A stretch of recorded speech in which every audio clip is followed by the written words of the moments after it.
हाँ जी, की हाल चाल? कैसे हैं आप सब? मैं बहुत बढ़िया हूँ यार, आप बताइए। और यूपी पीसीएस का पेपर हो चुका है, यूपी पीसीएस 2025 की मैं अभी बात कर रहा हूँ। तो यार साइंस का पेपर बहुत ईजी आया था, जैसा कि आप मेरी इस वीडियो में देख पा रहे होंगे। बच्चों ने 9-10 की एनसीईआरटी ढंग से पढ़ रखी होगी ना। आई थिंक साइंस में तो प्रॉब्लम नहीं आई होगी। ये वाली जो मेरी वीडियो थी ना, इसके ऊपर कुछ बच्चों ने ना बहुत अच्छे शानदार कमेंट कर दिए। तो बस उसके चक्कर में मुझे ये वीडियो बनानी पड़ रही है। तो मैं आपको बता रहा हूँ कि लिटरली कि जो मैंने कहा है यार, वो मैंने हवाबाजी नहीं की है, फेंका नहीं है मैंने एक प्रकार से। मैं लिटरली आपको बता सकता हूँ कि 9th-10th की एनसीईआरटी से सच में क्वेश्चन आए हुए हैं। और साइंस डील करना बहुत ईजी था, मैं अभी भी उस बात को बोल रहा हूँ। ऐसा नहीं है कि हवाबाजी में वहाँ पे फेंक के आ गए, और there is nothing like this. तो अभी मैं आपको बता देता हूँ इस वीडियो में कि कौन से चैप्टर से कितने क्वेश्चन आए हुए हैं। सिर्फ 9th-10th की एनसीईआरटी की मैं बात कर रहा हूँ। हाँ, एक आधा क्वेश्चन जो था ना, वो गामा रेज वाला, एक्स यूवी रेज वाला, वो था 11th क्लास की केमिस्ट्री से। 11th क्लास की जो केमिस्ट्री है ना, उसमें second chapter structure of atom, उसमें से वो क्वेश्चन आया हुआ था। हालांकि ये क्वेश्चन लूसेंट में भी है। कुछ बच्चों ने कमेंट कर रखा है कि सर वो जो है, हमने तो लूसेंट पढ़ के पूरी साइंस डील कर लिया। दैट इज इजी, मतलब कर सकते हो। मैं ये नहीं कह रहा कि, मैं मना नहीं कर रहा कि लूसेंट पढ़ के डील नहीं होगी या घटना चक्र पढ़ के नहीं होगी। मैं सिर्फ इतना कह रहा हूँ कि जिस बच्चे ने 9th-10th की एनसीईआरटी ढंग से डील कर रखी है ना, वो बहुत आराम से क्लियर करके आया होगा। I am not against Lucent वाले या घटना चक्र वाले, लेकिन I am win the sport of NCERT वाले, कि हाँ, अगर आप एनसीईआरटी डील करके बैठे हुए हो तो बहुत इजीली डील कर पाओगे। तो let's come to the question यार, बता देता हूँ मैं। मेरा जो सेट था, दैट वाज CIJDU करके था यार कुछ। मैं दिखा देता हूँ। हाँ, ये CIZU 123, ये वाला मेरा सेट था एक्चुअली, ये वाला। ठीक है ना? तो ठीक है यार, अभी मैं क्वेश्चन डिस्कस करा देता हूँ एक बार कि कौन से चैप्टर से कौन सा क्वेश्चन आया है। ज़्यादा लंबी वीडियो नहीं बनाऊंगा, लेकिन still I can explain all of this questions. But video लंबी हो जाएगी यार, तो कोशिश करूँगा कि थोड़ी सी छोटी वीडियो रहे, ताकि आप लोग ये समझ पाए कि डायरेक्टली कि हाँ सच में यार 9th-10th की एनसीईआरटी से क्वेश्चन आते हैं। चीज़ें इतनी कॉम्प्लिकेटेड नहीं है, और ना ही मैं फेंक के आया हूँ उस वीडियो में। तो प्लीज़ इतना प्यार दिखाने के लिए उस वीडियो पे थैंक यू। थोड़ा सा मतलब यार, थोड़ा सा कम नेगेटिव बोलते तो ज़्यादा बेहतर रहता।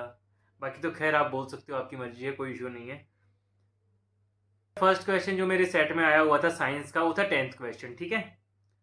तो यार 10th क्वेश्चन में क्या पूछा गया है बेसिकली, 10th क्वेश्चन कह रहा है, एजर्शन रीजनिंग वाला क्वेश्चन है। So first question is, generally an alloy of lead and tin is used as a material of the fuse wire. ठीक है? रीजनिंग में है, alloy of lead and tin has a higher melting point than copper and aluminium. तो यार ये question आया हुआ है 10th क्लास एनसीईआरटी इलेक्ट्रिसिटी वाले चैप्टर से। और यहाँ पे मैं प्रेफर करूंगा कि आप पुरानी एनसीईआरटी लेना यार, ओल्ड एनसीईआरटी जो साइंस की आती है, लगभग 3-4 साल पुरानी हो तो बेहतर है। क्योंकि जो नई एनसीईआरटी आई हुई है ना, उसमें बहुत सारा मटेरियल कट हो गया है, कुछ चैप्टर्स कट हो गए हैं। तो मैं पुरानी एनसीईआरटी प्रेफर करता हूँ। 3-4 साल पुरानी चलेगी, परफेक्ट है। सो 10th क्वेश्चन जो था, ये है इलेक्ट्रिसिटी चैप्टर से। और मैंने यहाँ पे इसका आंसर भी लिख दिया है कि ये लो, जो फ्यूज वायर होती है इलेक्ट्रिक सर्किट में, उसमें aluminium, copper, iron, lead etcetera, आप किसी भी मटेरियल का यूज कर सकते हो। ठीक है? ये मैंने पेज नंबर भी डाला हुआ है 190 पेज पे। ठीक है? और जो हमारा मेल्टिंग पॉइंट है, मेल्टिंग पॉइंट किस बात पे डिपेंड करता है? मेल्टिंग पॉइंट यार, जितना स्ट्रॉन्ग मेटल होगा उतना लेट मेल्ट होगा। जैसे आयरन है, आयरन का मेल्टिंग पॉइंट बहुत हाई होना चाहिए, क्योंकि वो बहुत लेट मेल्ट होता होगा। तो ये सिंपल सी प्रॉपर्टी थी। क्वेश्चन था यार मेरे सेट में सिल्वर आर्टिकल के ऊपर। This is about silver articles. ठीक है? Silver articles turn black after some time when exposed to air, and the second one is due to coating of silver sulphide. ये दोनों के दोनों ऑप्शन आपको मेटल्स एंड नॉन मेटल्स के chapter में मिलेंगे, मैंने यहाँ पे डाल रखे हैं। Silver articles becomes black after some time when exposed to air, and this is due to the coating of silver sulphide. मिल गए? ये मिला हमें थर्ड चैप्टर में एनसीईआरटी 10th क्लास। ठीक है? 2 क्वेश्चन मिल गए एनसीईआरटी से। नेक्स्ट क्वेश्चन था 40, with reference to the baking soda. Baking soda का केमिकल फॉर्मूला क्या होता है? That is NaHCO3, that is sodium hydrogen carbonate. ठीक है? तो ये तो क्लियर हो गया, sodium hydrogen carbonate. Second one is, it is used in fire extinguisher. दोनों ऑप्शन दिखाता हूं, ये आपको मिलेंगे 10th class NCERT second chapter, name acid base and salt. ये लो यार, ये रहा बेकिंग सोडा हमारा। बेकिंग सोडे का फॉर्मूला हो गया NaHCO3, और it can be use as an soda acid fire extinguisher. ये क्वेश्चन भी मिल गया एनसीईआरटी में। वही तो 59 क्वेश्चन। सो यार next question is question number 59। Question number 59 में क्या पूछा गया है, which of the following statement with reference to blood is correct. इसमें ब्लड के बारे में पूछा गया है यार। ब्लड के से रिलेटेड जो क्वेश्चन है ना, 9th क्लास एनसीईआरटी टिश्यू नाम का चैप्टर है। कनेक्टिव टिश्यू में जाओगे तो आपको पता चलेगा that blood has a fluid called plasma, और प्लाज्मा में red blood cell, white blood cells and other cells suspended होते हैं। ठीक है, तो देखिए इसका answer, blood cell is composed of plasma and, और ये तो 10th क्लास के एनसीईआरटी में भी है। जब लाइफ प्रोसेस का चैप्टर जब आप डील कर रहे होते हो ना, इसका 10th क्लास के एनसीईआरटी का रेफरेंस मैंने इसमें दे रखा है, लेकिन मैंने आपको दोनों हिंट दे दिए, 9th वाला भी और 10th वाला भी। ठीक है, blood is compose of plasma and the presence of haemoglobin makes blood appear red. ठीक है यार, ये लो, ये मैंने यहाँ पे आंसर भी लिख दिया, blood consist of fluid called plasma. Okay, और यहाँ पे हीमोग्लोबिन के बारे में बता रखा है। ठीक है, दोनों हिंट मिल गए। कई बार क्वेश्चन में कैसे आता है यार, कई बार ना आपका जो नॉलेज बेस्ड होता है ना, आपने चीजें पढ़ ली लेकिन आप रिलेट कर पाते हो, तो उस चीज का भी बड़ा फायदा रहता है। इसलिए एनसीईआरटी पढ़ने को बोलता हूँ मैं। आई नेवर प्रेफर कि आप लूसेंट से पढ़ो। लूसेंट से सिर्फ आप एक फैक्ट रट के जाते हो जिसको आप सीधा यूटिलाइज कर सकते हो पेपर में, लेकिन एनसीईआरटी से आप एक समझ क्रिएट करके जाते हो, जिसको अगर क्वेश्चन घुमाया भी गया ना तो भी आप डील कर पाओगे। That's why I always prefer NCERT over Lucent. फायदा और नुकसान यार देखो दोनों आपके होंगे, मर्जी आपकी, जिसको जो चूज करना है कर लो। नेक्स्ट क्वेश्चन करते हैं, which of the following two are the major constituent of biogas. Biogas के मेजर कॉन्स्टिट्यूएंट बताने हैं कौन से हैं। ये न्यू एनसीईआरटी में बिल्कुल नहीं है, ये चैप्टर ही हट चुका है। सोर्सेज ऑफ एनर्जी चैप्टर हुआ करता था हमारे टाइम पे, तो होता था 3-4 साल पहले से, शायद पहले भी हट गया हो, मुझे नहीं पता ज़्यादा, लेकिन हाँ अब न्यू एनसीईआरटी में ये चैप्टर में नहीं है। हाँ लेकिन पुरानी एनसीईआरटी में इसका क्वेश्चन लिखा हुआ, इसका आंसर लिखा हुआ है कि बायोगैस किस किस से मिलकर बनी है।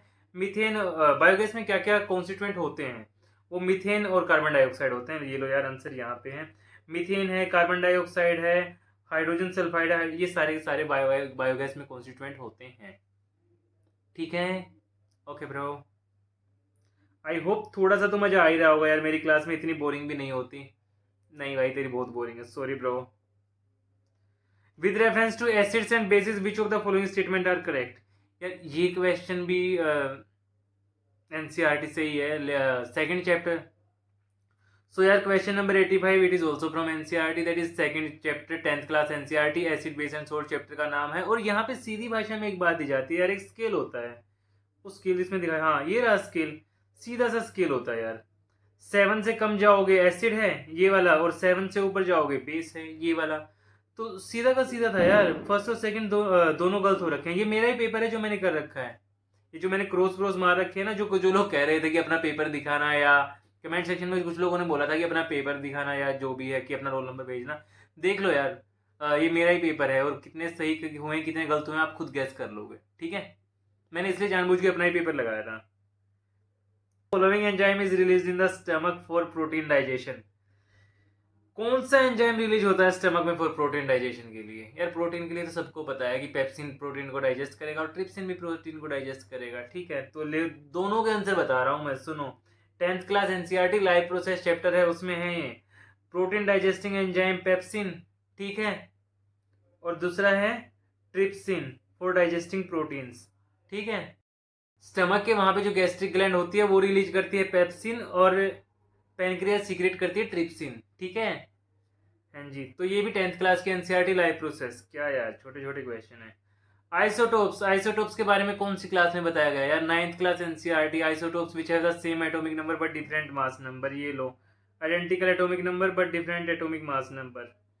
सही तो है स्टेटमेंट। ठीक है, protium, deuterium and tritium are isotope of carbon. गलत जवाब, ये कार्बन के नहीं है, हाइड्रोजन के आइसोटोप है। देख लो यार आंसर दिखा देता हूँ, 9th क्लास एनसीईआरटी आइसोटोप्स में है ये।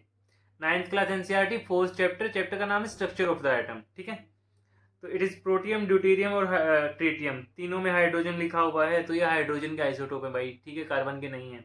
और आइसोटोप होते क्या हैं, विच have the same atomic number but different mass number.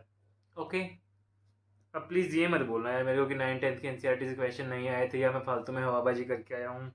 Lactic acid के केस में क्या होएगा, लैक्टिक एसिड किस में होता है यार, देखो तो लैक्टिक एसिड होता है कर्ड में, दही में होता है, सीधी सी बात लैक्टिक एसिड। ये लो आंसर, ये मिल गया।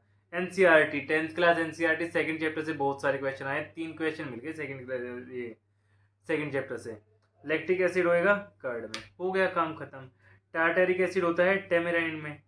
ठीक है, तो ग्रेप्स में तो टार्टरिक एसिड नहीं होता ना यार, ग्रेप्स में तो सिट्रिक एसिड होता होगा ऑरेंज के केस में, but I am not sure, ये कंफर्म कर लेना यार।